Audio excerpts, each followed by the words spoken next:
Hi everybody, welcome to Christian Homestead. My name is Jared. If you haven't already, please make sure to subscribe. In this video, we're going to talk about the Saturday evening session. There's definitely some stuff to talk about with this one. Before we do, I want to go back and look at these numbers. Someone pointed out in the comments section that there's the 2024 statistical report that you can look up. I'll put a link for this in the description box below. We were talking about, in a previous video, the number of converts baptized in 2024 and also full-time teaching missionaries. So the number of converts in 2024 was 308,682. So if we go back to the Wikipedia article, it does look like the last time that we saw this large of a number, you'd have to go back to 2012, 341,000.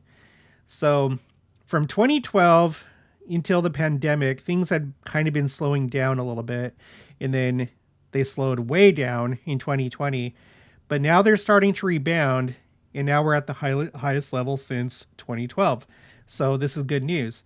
And then I had a question about the missionaries, because I think it was in Elder Razban's talk, he had clumped together all the different types of missionaries, which is fine. I'm not trying to say that, you know, senior missionaries or service missionaries aren't needed. I think sometimes people think that, but I'm focused mostly on full-time teaching missionaries because I have this spreadsheet right here called Timeline Missionary Work, where these figures that I got were for full-time teaching missionaries, and I have to compare apples to apples and oranges to oranges. So this goes back to 1977. Okay. And according to this, there are, by the end of 2024, there were 74,127 full-time teaching missionaries. So I've updated this, and I've also corrected a few things. I went back and found the other statistical reports, updated the numbers, and as far as missionaries go, the last time that we saw this many, the last time was 2014. So that is also surging right now. Total church membership, we are now at 17.5 million.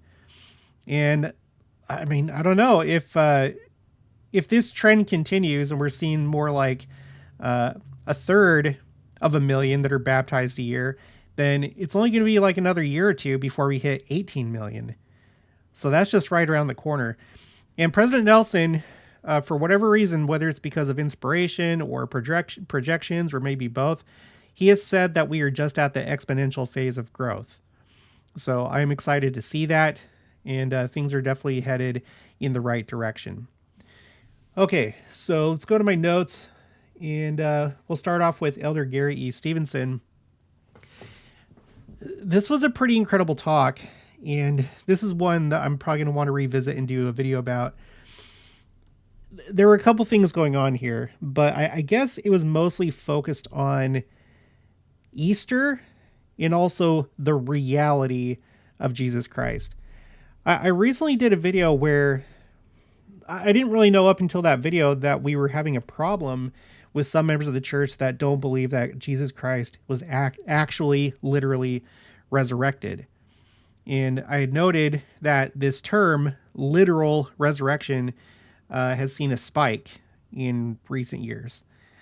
So, and that just continues with this talk. So he talked a lot about how the church has made changes to focus more on Christ. We need to focus on his literal resurrection, and then we're going to have our own literal resurrection because of him. He emphasized that Easter is not just a holiday, and that we need to focus on Easter, but not just Easter, but the Easter season, including Holy Week. There was a part where he went into what I think was like a bullet point list, sort of, or, you know, a couple points that he wanted to touch on. But the only two that I caught, unless I missed something, was he talked about the new church symbol, and then he talked about Easter. He mentioned how the central component, or the main focus, of course, of the church symbol is Christ, and he's at the center of the symbol, which is symbolic of him being at the center of his church. And the church symbol is supposed to be a reminder of the living Christ. he pointed out how the arch, which this is something that we already knew on this channel, because I've analyzed the church symbol, and there's a lot of interesting things to it. In case you're new, you may or may not know, but the church symbol fits perfectly into the doorways, like the two front doors of the Salt Lake Temple. And if you take the bottom part off, the cornerstone that has the church's name in it, the remaining arch fits perfectly into the arches of the Golden Gate of the Temple Mount. That's the sealed gate that faces the Mount of Olives. But anyway, we knew that this was meant to represent the tomb, the empty tomb. But with this, he was basically telling us that this reinforces the idea that Christ really is resurrected. For our church, it's not symbolic, it's not metaphorical. Recently, I've been kind of learning a little bit more about Community of Christ because I recently moved here to Independence, Missouri, and and before that, I had interviewed their former president of the Council of 12 Apostles, Linda L. Booth. Just search up her name on my channel, you'll find it. And then I looked at their website. They don't believe in a resurrection, like a literal resurrection. Or if they do, it's not really a central tenet of their faith. And I think that it's symptomatic of a bigger thing going on in Christianity. And Elder Stevenson actually talked about that. Toward the end of his talk, or at least the notes that I took of his talk, he said that there's a recent trend among Christian theologians that view the resurrection in symbolic terms. And just like everything else, these concepts start to creep into our own church because we're not isolated from the world. We have friends that are people of different faiths. And so as we have these discussions, unfortunately, sometimes we adopt their beliefs as our own, whether it's second coming stuff like the Antichrist, which is not something that our church believes in. There is multiple Antichrist, but not like a big bad Antichrist has to appear. Sorry, I keep like going on about that. It really bugs me. So in the second coming, there's stuff that's been imported from other Christian faiths, but maybe with the more like members of the church that lean more worldly or more secular, they tend to adopt this view that the resurrection was just symbolic, or maybe it's metaphorical, and whatever. So, okay, then you talked about Easter, and this was interesting to me because, and I think I said this in maybe the last video, or maybe the first video I did today, how he was the first one to speak in the April 2023 General Conference. And this was the General Conference that was just focused on, like so focused on Palm Sunday in Holy Week. And his talk was called The Greatest Easter Story Ever Told. And in that talk, he brought up the fact that we need to like give more emphasis to Easter rather than Christmas, that Easter is the reason that Christmas matters. How it's the holiest holiday of all Christianity. So we need to like step it up, and we need to find new ways to celebrate Easter. And then after that, on my channel, I kind of reached out to you guys to try and brainstorm, like, what do we do? Like, how do we do this? And there were a whole bunch of ideas in the comments and in emails. People started buying more like artwork of Christ and the tomb, and just that part of his life. So here we're getting this follow-up, and Elder Stevenson, he gave a whole bunch of ideas. Like, I don't know if he watches my channel or if anybody else watches my channel and like told him like, hey, they don't really know what to do. He's like, don't worry, I'll take care of that. He gave a whole list of ideas, devotionals, like stake devotionals and stuff like that. Celebrating Holy Week. There's been this thing of Living Christ open houses. I actually, before we moved to Missouri, we had come up here with a friend, and she took us to one of these things like at the Stake Center, where you went from room to room and there were different displays that represented I think it was the last week of Christ's life. Like each room was for a different day of his last week. And then he mentioned doing multi-denominational Easter events. He talked about, reading scriptures with the family the same way that you do for Christmas, having palm fronds, a mix of decorations, not just eggs and Easter bunnies and stuff like that, but more Christ-centered decorations, like the empty tomb, for example. And then he emphasized again that we need to not just celebrate Easter, but the Easter season, and specifically Holy Week. So that's such a change for me. I've grown up in the church, and that was never a thing, but now it is, and I'm fine with that. It's cool. I'm okay with that. I think it's a good idea. Yeah. So he talked about the literal and joyous resurrection of Christ, and yeah, we need to be more intentional in celebrating Easter. So, okay, so that's how this session started. And then I don't have a whole lot of other notes. I just kind of picked what I thought would be the most relevant to my channel, the themes that we cover.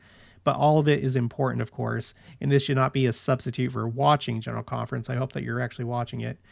But Amy A. Wright, she brought up the second coming, preparing for his return. And there was one part toward the end of the talk that I really liked.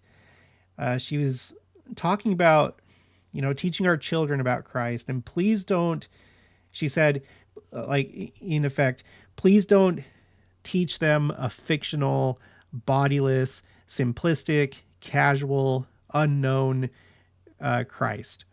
We need to teach our children that he is glorified, omnipotent, powerful, worshipful, resurrected, exalted, only begotten Son of God, who is mighty to save. And, well, I mean, that kind of goes along with Elder Stevenson's talk when he's talking about the literal resurrection. Maybe we're kind of losing this as society becomes less and less religious and more lazy in their beliefs. And again, that unfortunately kind of creeps into the church. I guess we're needing to address this. Have you seen this in your life? I don't know that I have in the church, but I don't know everybody's, thoughts and hearts, but I don't know that I've seen it myself. I don't know. Let me know. Put it in the comments. I will say this. I've been in a couple affluent areas in my life where Jenica and I have lived. And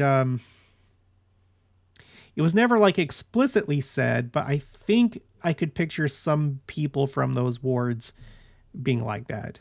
And I don't know. I hope that I'm wrong, but some of the conversations that I saw them get into on social media, it was very, secular, and it was really about these worldly causes and causes that don't really align so well with the church.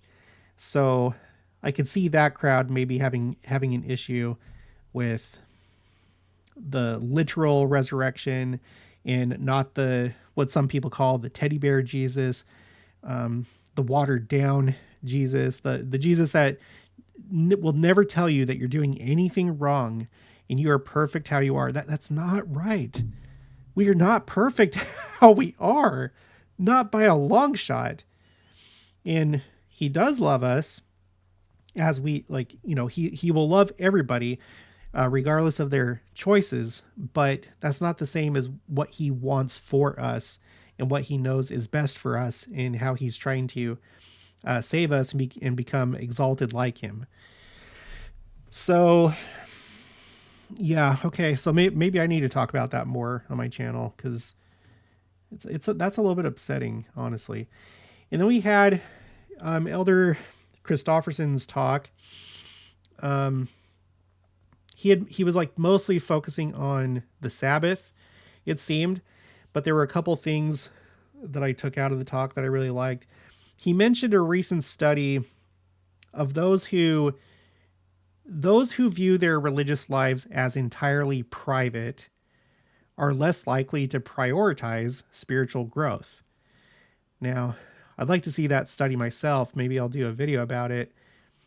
But I have been concerned about Christianity outside of our church, because what I've noticed is this trend of, well, number one, these like large denominations starting to have schisms in breaking up into pieces.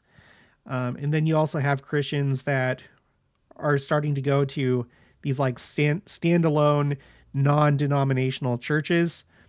We went to one they were having like a Christmas presentation. So we went to a Christmas presentation of this church in Phoenix that was a non-denominational church. And it was like,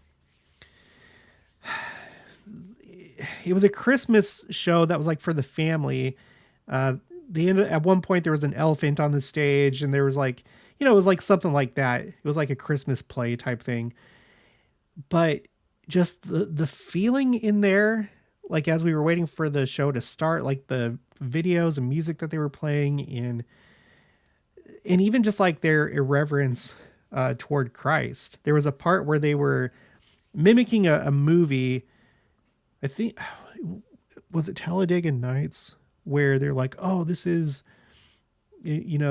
like all these different types of Jesus. This is race car Jesus and Jesus, and just like very like disrespectful when talking about the Savior, like being, I don't know, very light-minded about it and not very reverent. So, okay. So anyway, sorry. So you have all these non-denominational churches, but then beyond that, I've seen a lot of Christians that are just like, they're not even going to non-denominational churches. They're just going it alone. And when they refer to the church, quote unquote, they're just referring to all other Christians, even though they don't believe in like an organized church or religion. It's like, well, all I need is the Bible, and I'm good. I don't need to go to church, neither do you. All you need is the Bible and the Spirit, and that's good enough. And no, it's not good enough, because, and Elder Christofferson basically talked about this, you're basically developing a private religion where you decide what's right, even though you may be claiming that the Holy Spirit is directing you. And so, of course, everything that you're doing is right. No. So it doesn't surprise me that people who view themselves as private in their religious lives are less likely to prioritize spiritual growth, because it's easier to grow when you're doing it with other people, when you're working as a team, when you have a support structure.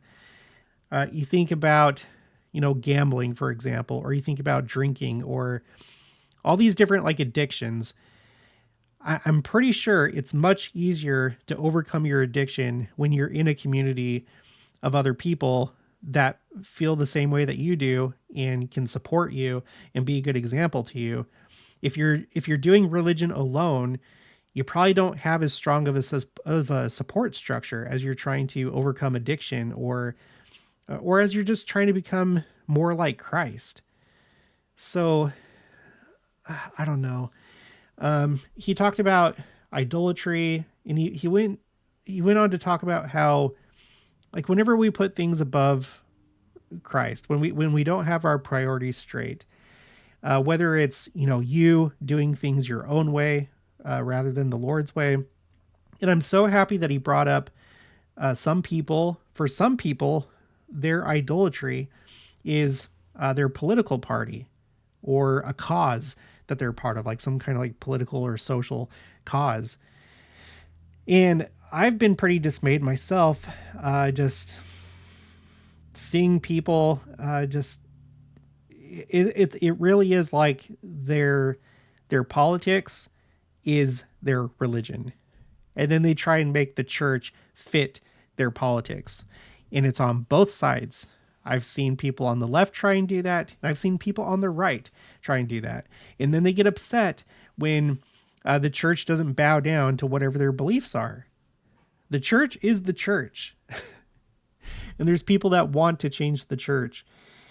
And really what they're doing is they're taking the way that they individually believe, and they choose their party, and then they want the church to go along with what they believe individually and have it align with their party.